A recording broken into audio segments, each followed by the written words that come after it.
1 Coríntios capítulo 9, versículo do 9 ao 18, apoio. Porque na lei de Moisés está escrito em Deuteronômio 25:4, não atarás a boca ao boi quando trilhar o grão.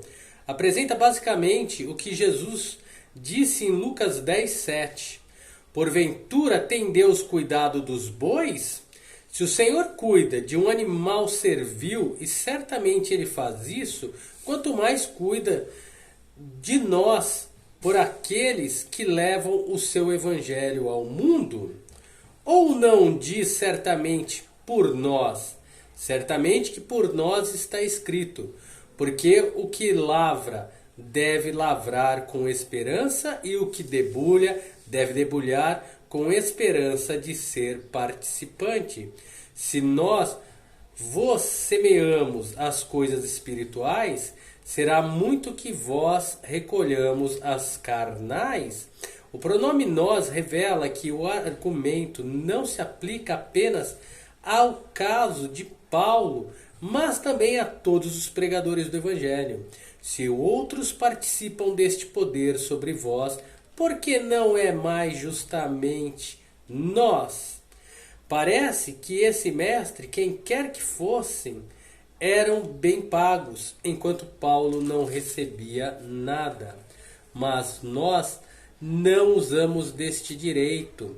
Antes suportamos tudo para não pormos impedimento algum ao Evangelho de Cristo. Não sabeis vós que os que administram o que é sagrado comem o que é do templo? Isso diz respeito à antiga economia de Deus, que Paulo está usando como exemplo.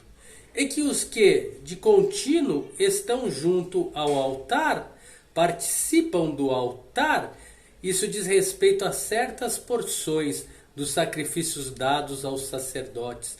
Números 18, do 8 ao 13, Deuteronômio 18 e 1. Assim ordenou também o Senhor aos que anunciam o Evangelho, que vivam do Evangelho. Obviamente a ideia é que os ministram as questões espirituais devem ser sustentados financeiramente por aqueles a quem eles ministram. Mas eu de nenhuma dessas coisas usei. Ele tinha o direito de ser sustentado financeiramente, mas nunca exerceu esse direito, salvo de uma maneira muito limitada. E não escrevi isto para que assim se faça comigo. Além disso, ele não está fazendo estas declarações para que as pessoas lhe enviem ofertas, porque melhor me fora morrer do que alguém fazer vã essa minha glória. Em essência, ele preferia antes morrer do que rebaixar-se a esse nível. Fazer tal coisa seria manipulação, a qual o Senhor nunca poderia abençoar, diferente dos dias atuais. Porque se anunciou o Evangelho, não tenho de que me gloriar em si mesmo.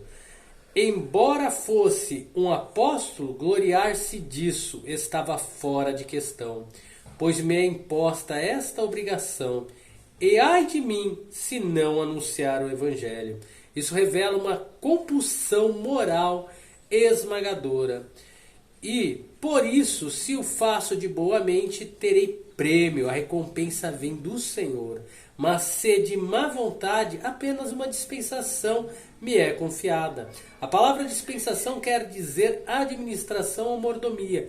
De fato, refere-se à parábola dos talentos, Mateus 25, do 14 ao 30. Em outras palavras, a pregação do Evangelho nunca deve ser vista de nenhuma outra maneira que não dar o melhor de nós mesmos. Do contrário, perderemos a recompensa que vem do Senhor. Logo, que prêmio tenho? Que evangelizando proponha de graça o Evangelho de Cristo. Nunca se deve colocar um preço no Evangelho. Diferente, completamente diferente do que fazem nos dias de hoje. E as pessoas pagam aquilo que suaram para conquistar, deixando a sua casa em dívidas para encher os bolsos de lobos e lobas, se passando por pastores e pastoras, bispos e bispas, apóstolos e apóstolas e assim por diante. Por que fazem isso? Porque não conhecem as Sagradas Escrituras. Porque se conhecessem, saberiam que estavam caminhando com pessoas errôneas e não com aqueles que levam o verdadeiro Evangelho. Para não usar do meu direito no Evangelho, o pregador deve se certificar duplamente de que ele não está explorando as pessoas, mas edificando-as.